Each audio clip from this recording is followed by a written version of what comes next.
విద్యాల మండలం వికారాబాద్ జిల్లా అకిన్పేట్ విలేజ్లో పారిశ్రామిక వాడ కోసం 252 సర్వే నెంబరు భూసేకరణ చేసిన ప్రభుత్వ అధికారులు ఈ 252 సర్వే నెంబర్ యొక్క చరిత్ర 52 సర్వే నెంబర్ యొక్క చరిత్ర కాస్రా పహానీ రికార్డుల ప్రకారం 1954, 55 కాస్రా పహానీ రికార్డుల ప్రకారం ఈ సర్వే నెంబర్లో మొత్తం విస్తీర్ణం 366 38 గుంటలు 366 ఎకరాల 38 గుంటలు.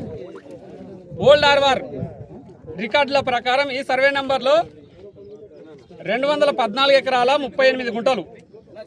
అదేవిధంగా 1989-90 అడంగల్ పహానీ రికార్డుల ప్రకారం 59 మంది రైతులకు 152 ఎకరాలు పంచినారు అప్పుడున్న ప్రభుత్వ అధికారులు.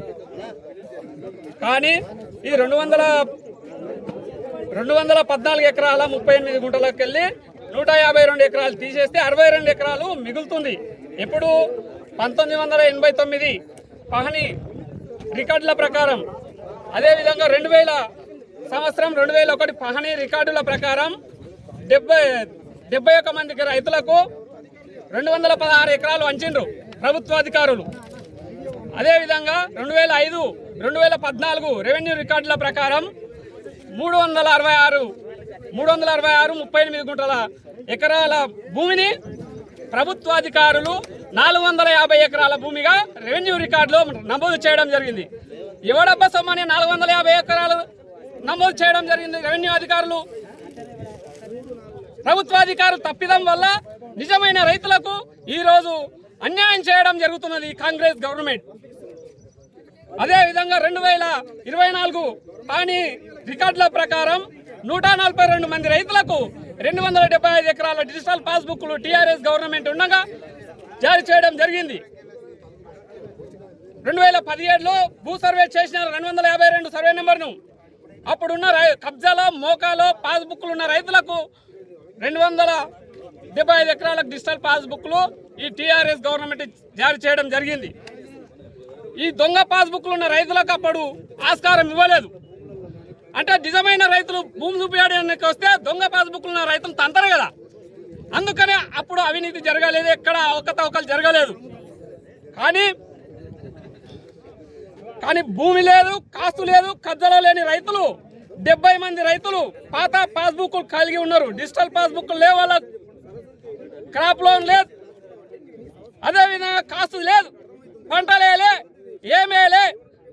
ఎన్నో ఆంధ్రాకెళ్ళి వచ్చిన రైతు ఆంధ్రాకెళ్ళి బతకనికి వచ్చిన ఆయనకు బరాబర్ 2 ఎకరాలు ఇస్తారా? అంటే ఊళ్ళో ఉన్న వాళ్ళ గౌరవం లేదా? రైతుల గౌరవం లేదా? నరసింహారెడ్డి గారు ఏ విధంగా ఈ రైతుల అకిన్పేట రైతులను ముంచడానికి చూస్తున్నావా? ముంచినావు, బరాబర్ ముంచినావు.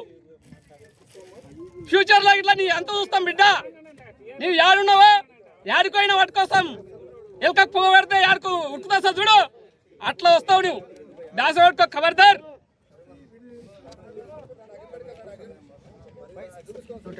ఆ 70 మంది రైతులకు పాత పాస్బుక్లు ఉండడం వల్ల 150 ఎకరాలకు పరిహారం ఇవ్వడం జరిగింది.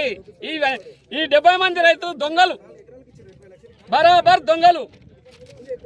అదేవిధంగా నిజమైన రైతులకు అన్యాయం చేసి కాస్తులో లేని రైతులకు ఈ కాంగ్రెస్ ప్రభుత్వం పరిహారం ఇవ్వడం జరిగింది.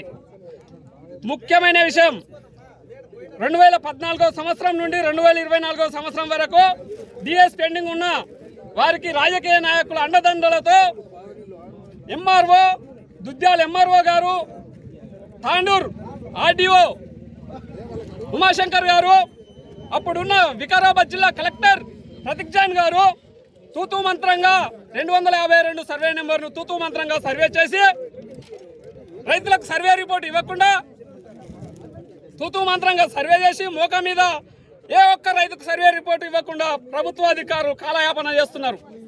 ఇప్పటి వరకు స్టిల్ ఈ రోజు వరకు సర్వే రిపోర్ట్ అడిగిన ఎంఆర్ఓ ఆఫీస్ ఉంటూ ఇంచుమించు 10,000 సార్లు తిరిగింటా నేను ఆర్డీఓకు, కలెక్టర్కు, ఎంఆర్ఓ దగ్గరికి. ఇంత వాళ్ళకు ఒక చిత్తు కాగితం ఇవ్వలే నాకు. అదేవిధంగా 252 రైతుల విన్నపం, అవ్వయ్యా మీరు గవర్నమెంట్ అధికారులు జీతాలు వస్తలేవా? తక్కువ అవుతున్నాయా? జీతాలు తీసుకోకుండా లంచాలు మేమే ఇస్తాం కదయ్యా. జీతాలు ఎందుకు మీకు? గవర్నమెంట్ సర్వీస్ చేయనికే నొప్పి అవుతుందా మీకు? ఉన్నది ఉన్నట్లు చేయనికే 252 సర్వే నెంబర్ పైన రీసర్వే 218 మంది రైతులు రీసర్వే కోరుతున్నారు. ఈరోజు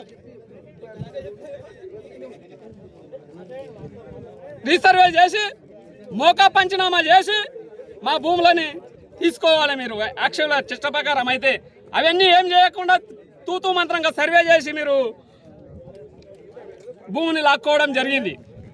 అదేవిధంగా ఈ 252 సర్వే నెంబర్ పైన తెలంగాణ హైకోర్టులో రైతుల పక్షాన ప్రజా ప్రయోజన వాజ్యంగా పరిగణలోకి తీసుకొని రైతులకు న్యాయం చేయమని కోరుతున్నాం. కోర్టు వారిని కోరుతున్నాం. మీడియా మిత్రులకు దీన్ని ఇట్లా ప్రచారం చేసి మా అకింపేటలో ఉన్న 252 సర్వే నెంబర్లో ఉన్న రైతులకు న్యాయం చేయగలరని మనవి ఉండగా, అదేవిధంగా ఈ సర్వే నెంబర్లో ఇంకా 34 మంది రైతులకు పరిహారం ఇవ్వలేదు. ఈ పొద్దు ఇస్తాం రేపు ఇస్తాం అని ఏడాదిన్నర అవుతున్నది. ఈ ఎంఆర్ఓని అడిగితే నా చేతులు ఏం లేదని ఎంఆర్ఓ గారు అంటారు. ఆర్డీఓని అడిగితే నా చేతి ఏం లేదు. కలెక్టర్ని అడుగు అంటాడు. కలెక్టర్ని అడిగితే మీ ఎంఆర్ఓనే అడుగు, లోకల్లో ఉన్న ఎంఆర్ఓనే అడుగు అంటాడు. ఆ కాలయాపన చేసుకుంటూ ఈ 34 మందికి రైతులకు పరిహారం, మీకు భూమి అయిపోయింది పరిహారం రాదు అని చెప్పడం జరుగుతుంది. ఈ 252లో అన్నదమ్ములకు పంచాయతీ పెడుతున్నాడు ఈ నరసింహారెడ్డి గారు. ఎంతవరకు సమంజసమయ్యా నీకు అన్నదమ్ములకు పంచాయతీ పెట్టి? ఎంతసేపు నువ్వు ఆ మంటకు చెగ కప్పుకుంటావు? నీకు 16 ఎకరాల, నీ కుటుంబ సభ్యులకు, మీకు, మీ బావకు, అందరికి, మీ అక్కకు అందరికి కలిసి 16 ఎకరాల భూమి ఉంది కదా. ఏడుందో చూపి. దమ్ముంటే నా వద్దకు రా, దమ్ముంటే నేను చూపిస్తా నా భూమి. నీ ఉంటే నీ భూమి ఉంటే 252 సర్వే నెంబర్లో నీవు చూపి. ఖబర్దార్ బిడ్డ, నువ్వు రా ఇడికి. 252 సర్వే నెంబర్ను రీసర్వే చేపి సీఎం దగ్గర 5 నిమిషాల్లో పోతుంటావు కదా. సీఎం సార్ రేవంత్ రెడ్డి గారు, మీరు 252 పైన సమగ్రమైన విచారణ రిపోర్ట్ తీసుకోండి. నిజమైన రైతులకు అన్యాయం జరుగుతుంది సార్. మీరు ఎడ్యుకేషన్ హబ్కి వచ్చి మీటింగ్ పెట్టిన రోజు మీరు నన్ను ఉదయం 4 గంటలకు వచ్చి పోలీసులు వేసుకపోండు, దుద్యాల పిఎస్ వాళ్ళు. నాకు మలేరియా జ్వరం వచ్చినా కానీ నా టాబ్లెట్లున్నా గ్లూకోజ్లున్నా పట్టించుకోకుండా తన్నుకుంటూ కొట్టుకుంటూ తీసుకొని బలవంతంగా స్టేషన్లో కూర్చోబెట్టిండ్రు.